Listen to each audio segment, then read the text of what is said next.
I've discovered another way the globalists are stealing votes, so you may want to stick around for this video and maybe you can answer a simple question for me. How is this legal? Actually, scratch that. I know how it's legal, manipulated fuckery. The real question is, why is this legal? Now, before I give you a guided tour through this rabbit hole of bullshit, I want you to remember this name, this X post, and the phrase nonpartisan. Quick backstory for the newbies. In 2016, nobody expected an outsider ex-Democrat, new Republican who promised to drain the swamp to actually win, but he did win and he began to fuck up the globalist agenda. Fast forward to 2020 and the globalists were hell-bent on not making that mistake twice, and I won't get into the specifics, but needless to say, we've seen all sorts of unprecedented events around that election that led most people to saying it was bullshit. Then, and thanks mostly to the internet becoming more accessible, by the end of 2021, we began to see major shifts in the voting blocks, major shifts that have now led to stories like this. It's not just that Joe Biden is losing ground, it's that Donald Trump is gaining ground.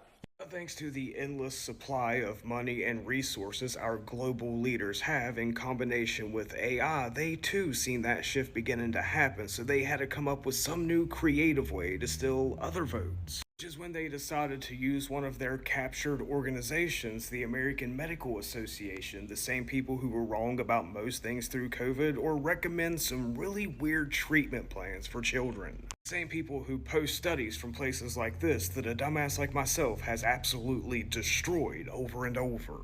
On June 14th, 2022, at the exact same time most people, including left-wing activists, were predicting a red wave, the American Medical Association passed this resolution acknowledging that voting is a social determinant of health. Now, upon this magical discovery, whose timing was completely coincidental, they decided it would be the perfect opportunity to go ahead and marry politics to healthcare, namely mental health care. So right before time for people to cast their midterm ballots, they decided to come out with this idea.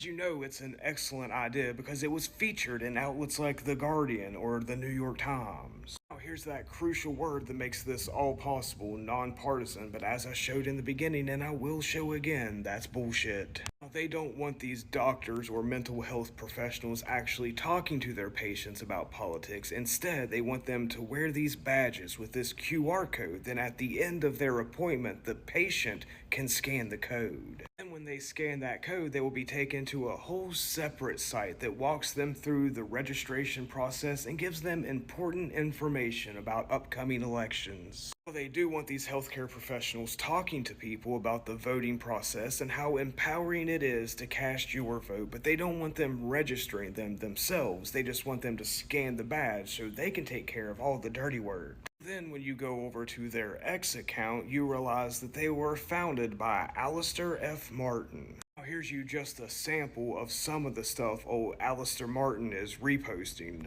including this where he talks about how impressed he is with old Dr. Mina here for having what could quite possibly be the very first voter ER badge at Penn Medicine. Then when you hop over to old Dr. Mina's account, see her sharing stuff like this, where first off she acts like men who are medical professionals cannot talk about tampons without giggling or not knowing what they're talking about. And she goes on to talk about how if we're going to ban birth control and contraceptives, we need free tampons, but we'll never get them because the patriarchy thinks it's communism. Then we get right back to where we started, when she's reposting this kind of stuff, which is obviously partisan. But let's not make any mistakes about it. They are clearly hoping that they will find people who are at impressionable stages of their life, clearly because they're going in for mental health help. They want to snag those people and they want to tell them all about how voting can help your mental health, especially if you vote this way.